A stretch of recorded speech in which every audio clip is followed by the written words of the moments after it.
Before Vladimir Putin became one of the most powerful men in the world, most Russians barely knew his name. He was not a famous general. He was not a billionaire. He had never built a national political movement. For years, he worked behind men far more powerful than himself. And yet, in only a few years, this quiet former intelligence officer moved from the political shadows to the Kremlin. So what was Vladimir Putin really like before he became president? And what did the people around him see that the rest of Russia did not?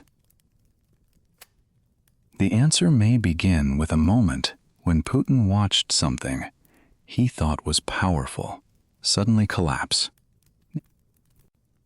Vladimir Putin did not begin life as the powerful figure the world would later recognize.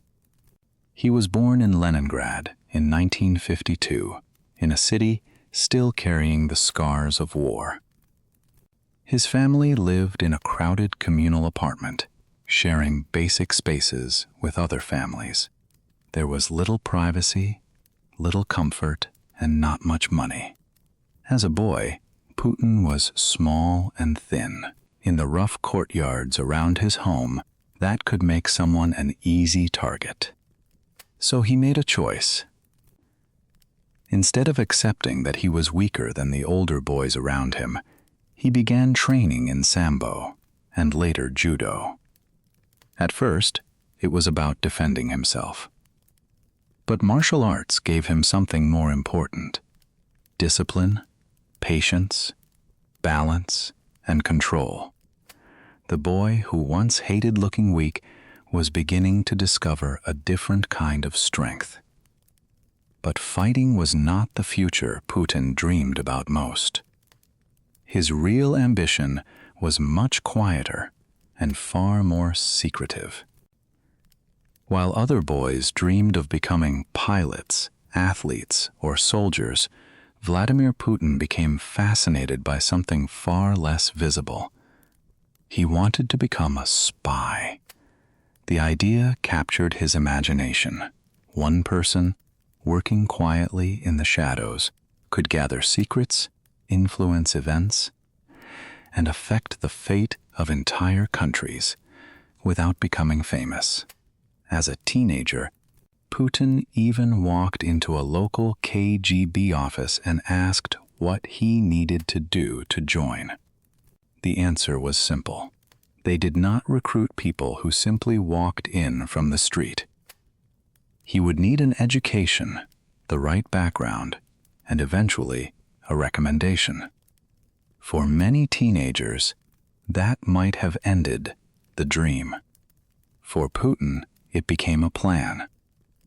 He began thinking about what kind of degree would make him useful to the intelligence services. Years later, he chose to study law at Leningrad State University. It was an early sign of a pattern that would appear throughout his life. When a door did not open immediately, Putin did not simply walk away. He looked for another way in. At Leningrad State University, Vladimir Putin did not stand out by being loud, charming, or desperate for attention. He was more reserved. He watched people carefully, listened closely, and spoke when he had something to say. While studying law, he also continued preparing himself for the career he wanted most: intelligence work. Putin learned German, developed a disciplined routine, and became comfortable keeping his thoughts private. That mattered. In intelligence, the person who talks the most is not always the person who knows the most. Sometimes, the real advantage comes from noticing what others miss. Putin was beginning to build that habit early. He was not trying to dominate every room he entered. He was learning how to read the room first, and soon that quiet style would be tested inside the organization he had dreamed of joining for years, the KGB. When Putin finally joined the KGB, the reality was far less glamorous than the spy stories he had imagined. There were no constant car chases or dramatic secret missions. Much of intelligence work meant patience, gathering information, studying people, building contacts, writing reports, and knowing when not to speak. Putin learned that a good officer did not need attention. He needed discipline, secrecy, and control. And soon, those skills would be tested in East Germany. Then came the moment that may have changed the way Putin understood power forever. In 1989, he was stationed in Dresden, East Germany, when the communist system around him began to collapse. The Berlin Wall fell. Crowds filled the streets. Government authority weakened almost overnight. Soon, protesters gathered near the local Soviet intelligence headquarters. Putin reportedly contacted Moscow and asked for instructions. The response was almost nothing. No clear order, no rescue, no powerful state stepping in to take control. For an officer trained to believe in discipline, hierarchy, and authority, the message was hard to miss. A system that had once looked permanent could suddenly become helpless. Putin helped destroy sensitive documents before returning home. Years later, he would speak about the collapse of the Soviet Union as a historic tragedy. But in Dresden, the lesson was more immediate. Power could disappear, and when it did, the people who depended on it could be left standing alone. Soon, Putin would return to a country where the old rules no longer worked. When Putin returned to Leningrad, the country he had served was falling apart. The Soviet Union was collapsing.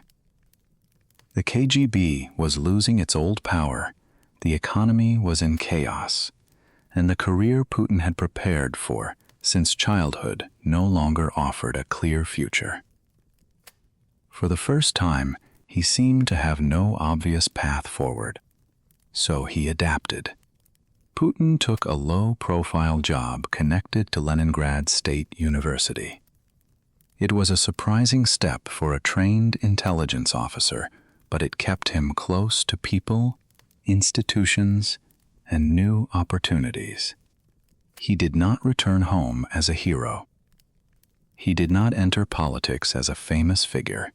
He simply started again, and that became another pattern in his life. When the system around him changed, Putin changed with it. Soon, one political leader would notice exactly how useful that ability could be. Putin's next opportunity came through Anatoly Sobchak, a law professor who was rising quickly in the new politics of Leningrad. Sobchak was intelligent, ambitious, and very public. Putin was almost the opposite. He was quiet, disciplined, careful, and comfortable working behind the scenes.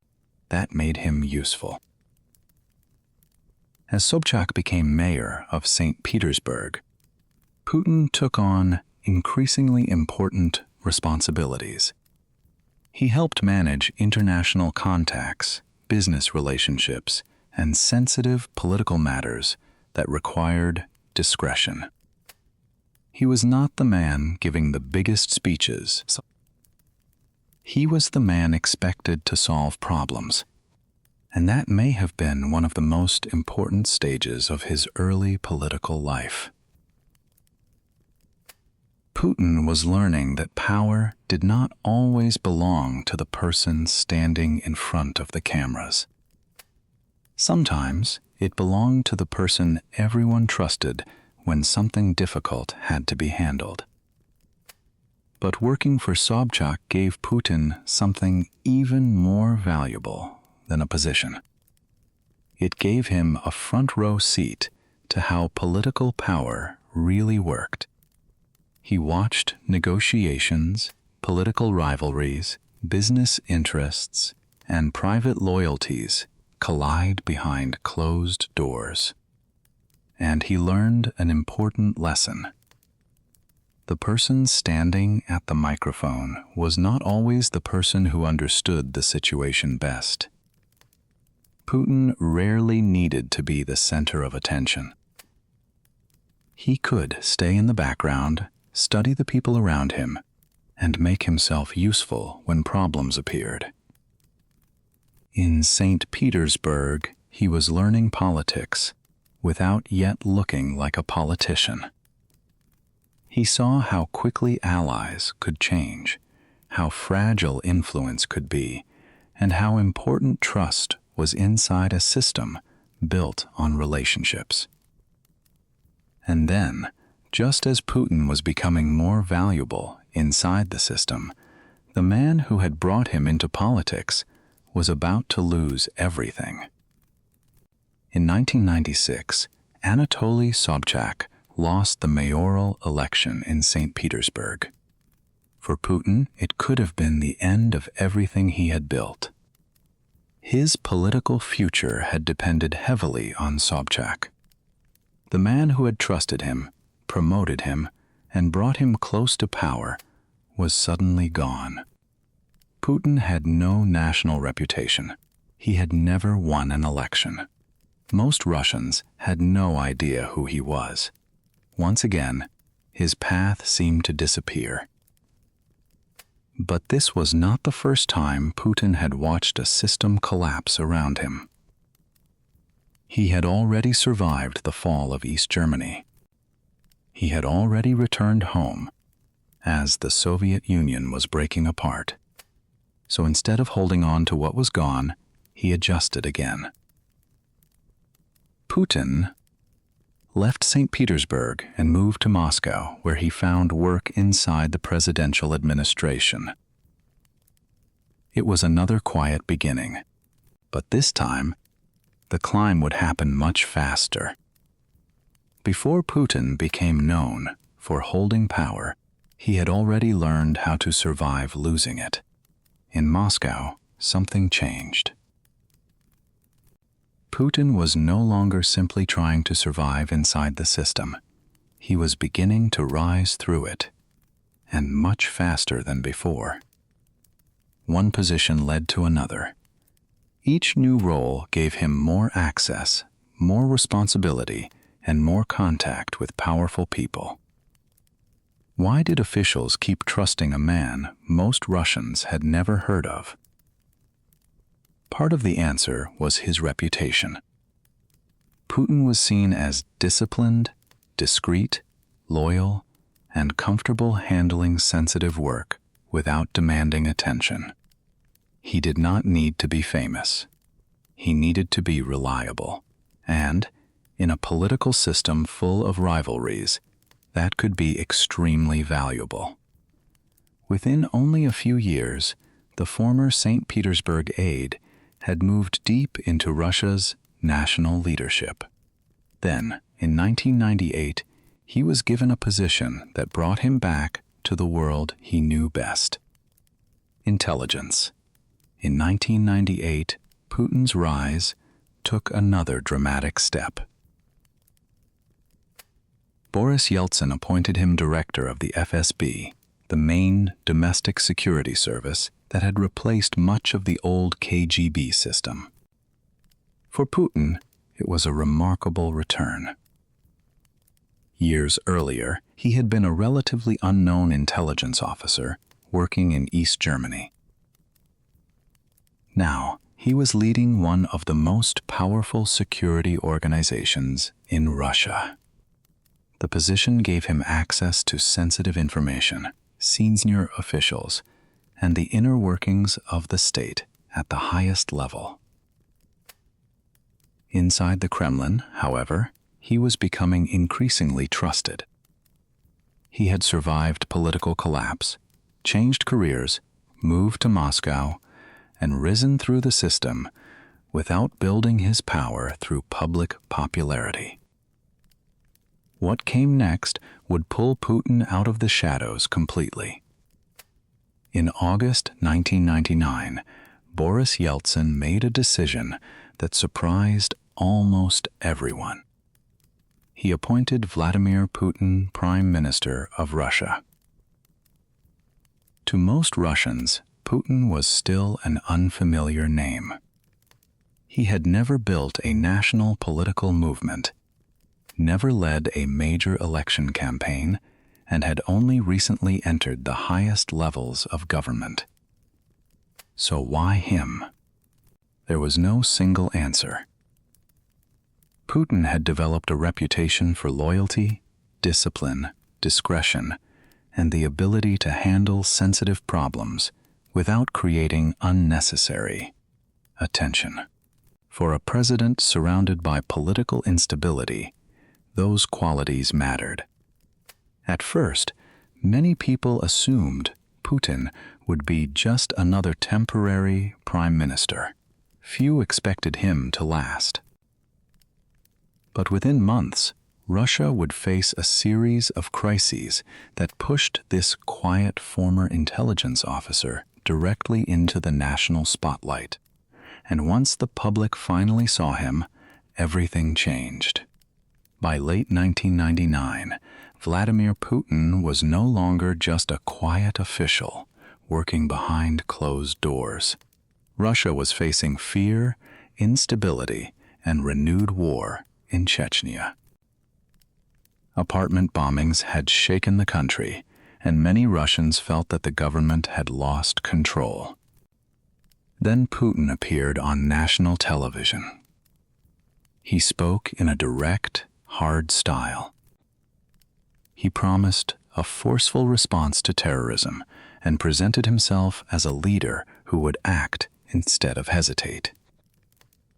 For many Russians, this was the first time they truly noticed him. His approval ratings began rising quickly. The same qualities that had once kept Putin in the background: discipline, emotional control, bluntness, and a willingness to make difficult decisions, now made him stand out. He had spent years learning how to remain invisible.